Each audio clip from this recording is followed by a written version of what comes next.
Hi there, so it finished as a 5-1 win for us today in the Carabao Cup. Your thoughts on the game?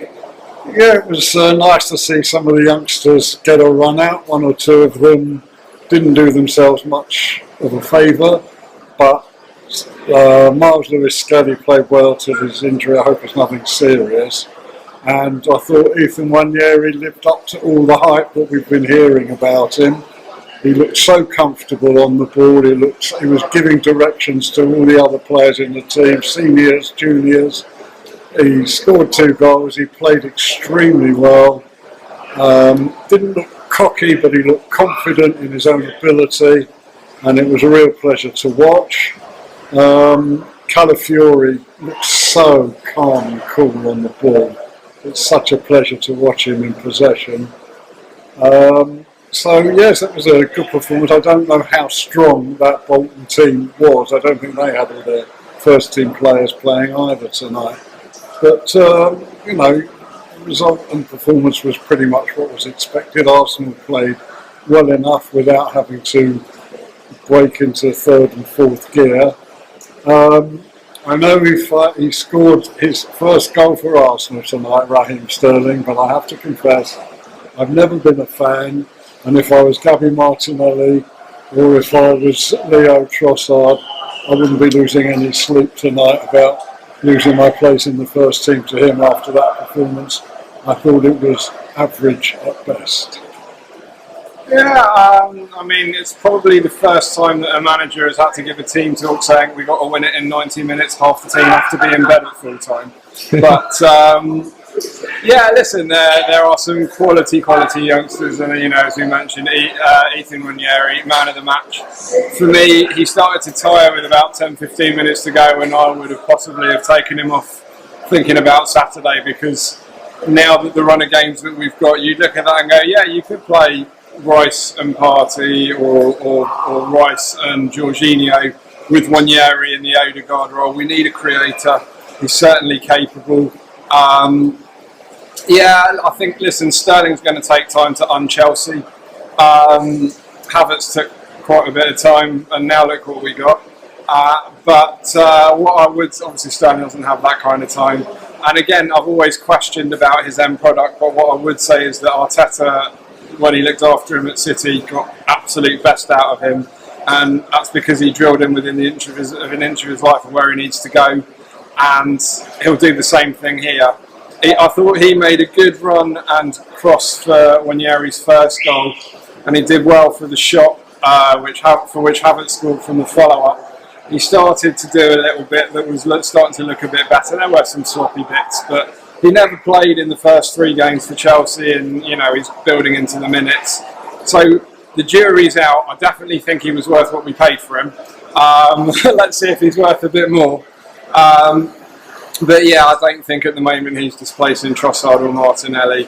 But when you're a few up and you've got 20 minutes to go and you want to rest Saka, or I'd be happy to see him come on. Defensively, yeah, Miles Lewis-Skelly I thought looked very composed.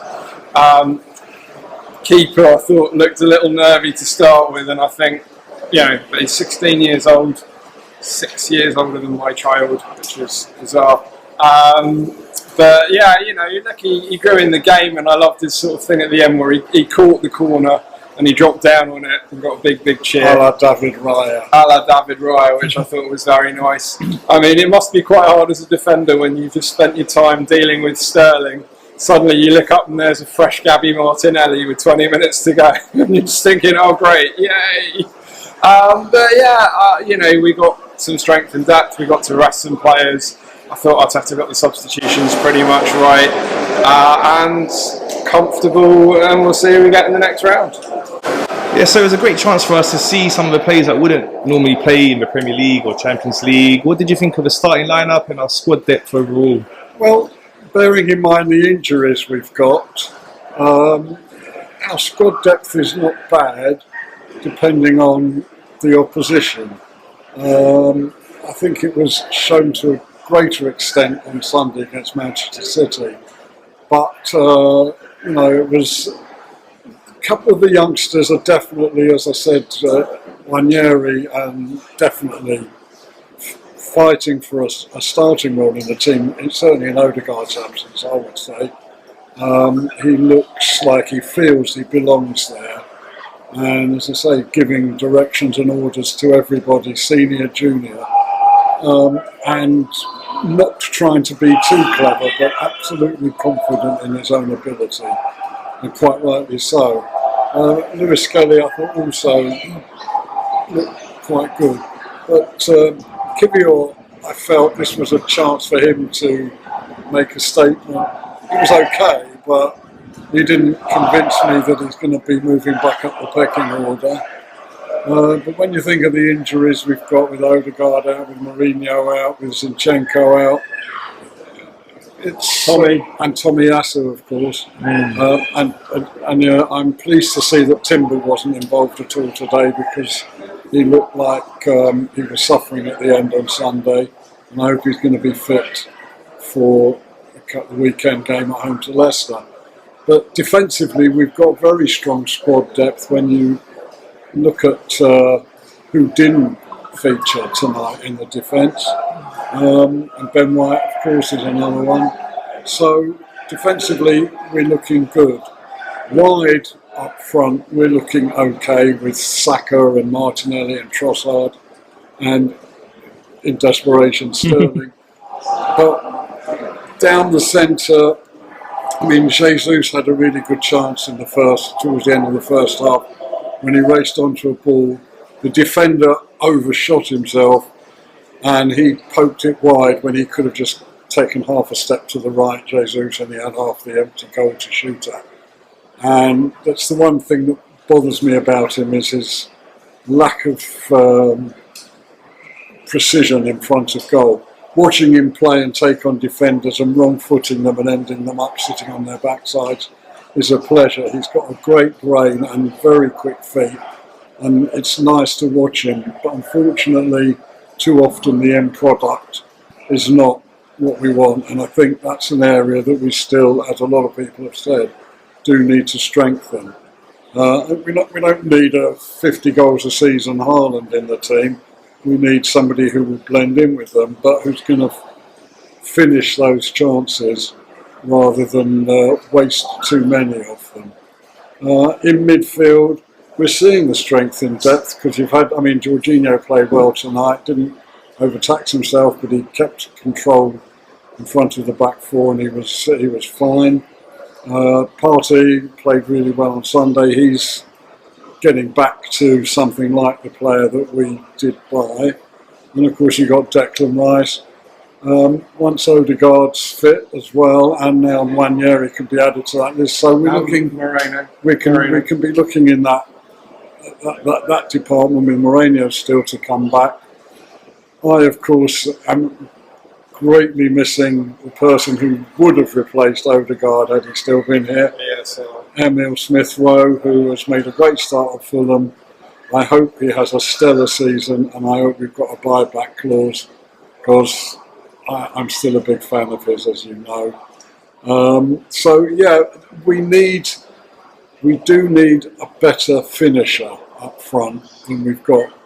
Havertz has played really well in the last 4 games.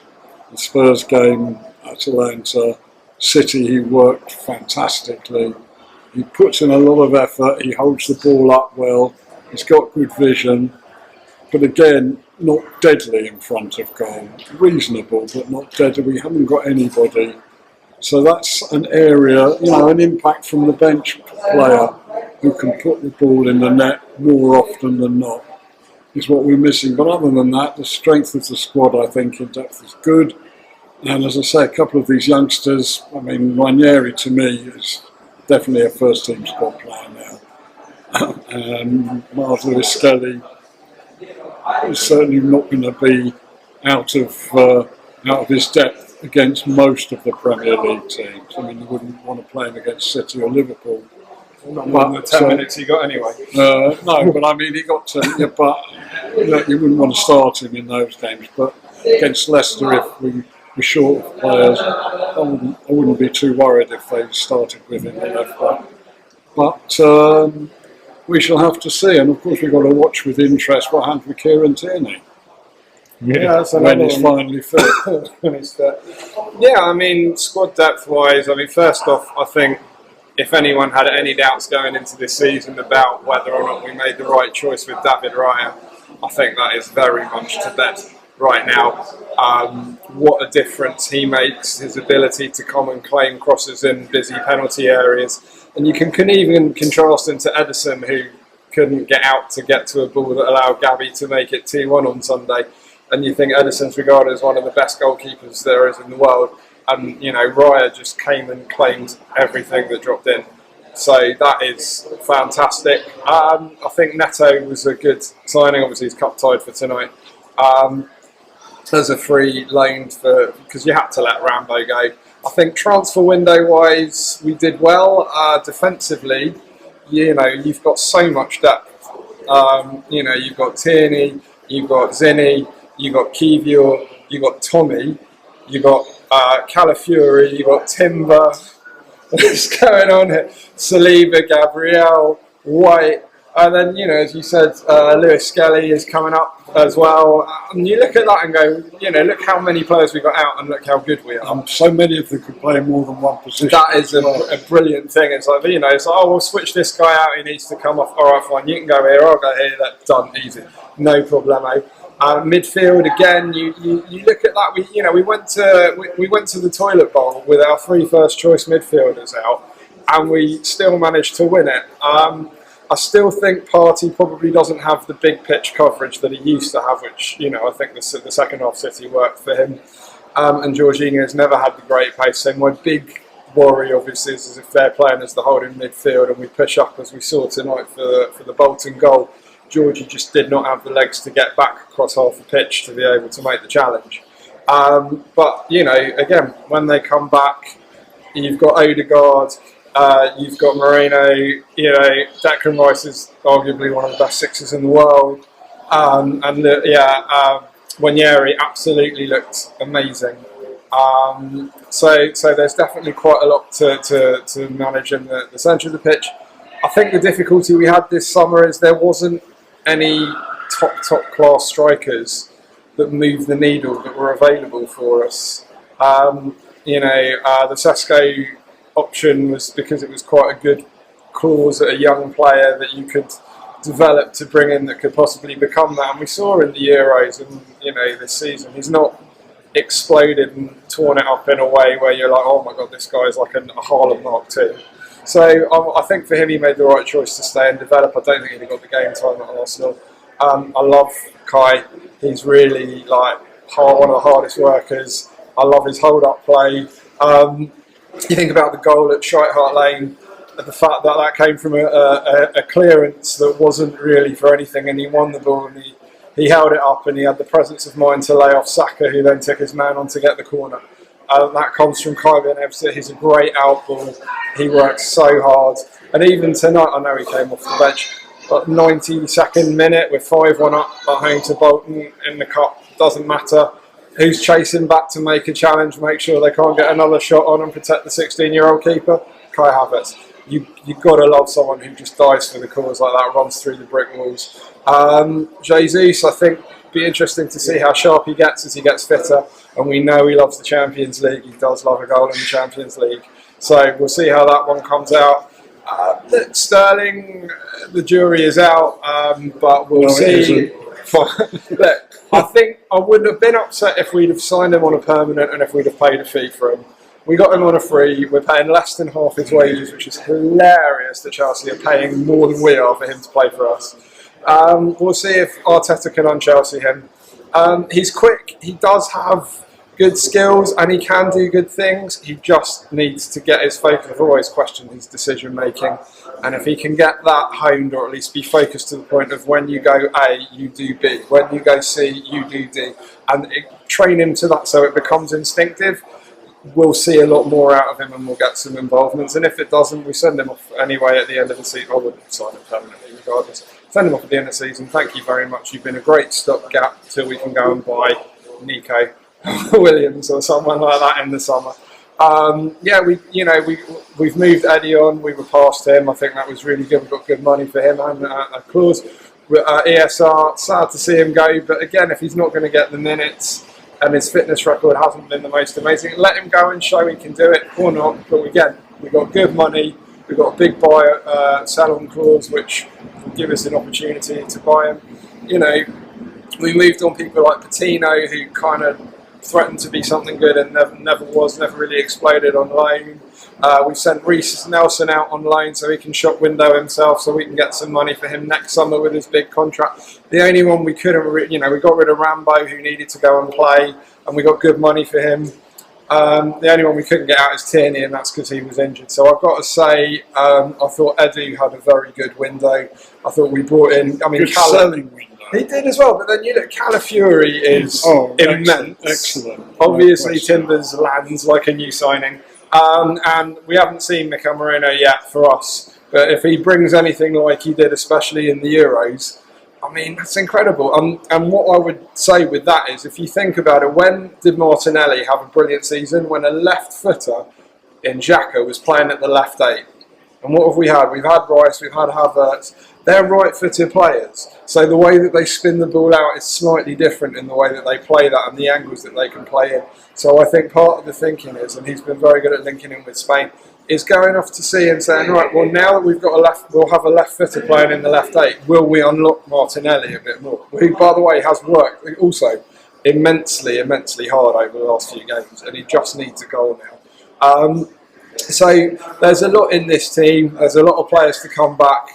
And you talk about strength and depth. If somebody would have said you're going to go away to the toilet bowl, away to Atalanta on the Thursday, and then away to the Empty Had within 7 days, and you're going to come out with 4 Premier League points and a goalless draw away in your first Champions League game without Declan Rice at the toilet bowl, without Odegaard, without Moreno, you'd sit there and go, how are we going to do it? And we've done that. So people questioning the cojones and the strength and depth and the way that we're able to adapt our game and to play it, do you know what? We're coming. We've got more to come back. We've had Villa away, Spuds away and Chitty away as the 3 of the hardest away games to play in the Premier League. And we've come out, we've conceded 2 goals, we've taken 7 points, and we're still unbeaten. And we did it without our first choice players. So, you've got to look at that and go, that's got to stand us in good stead. It's a great opportunity to build. So I'm saying it now, this is our season, we're going to win the league.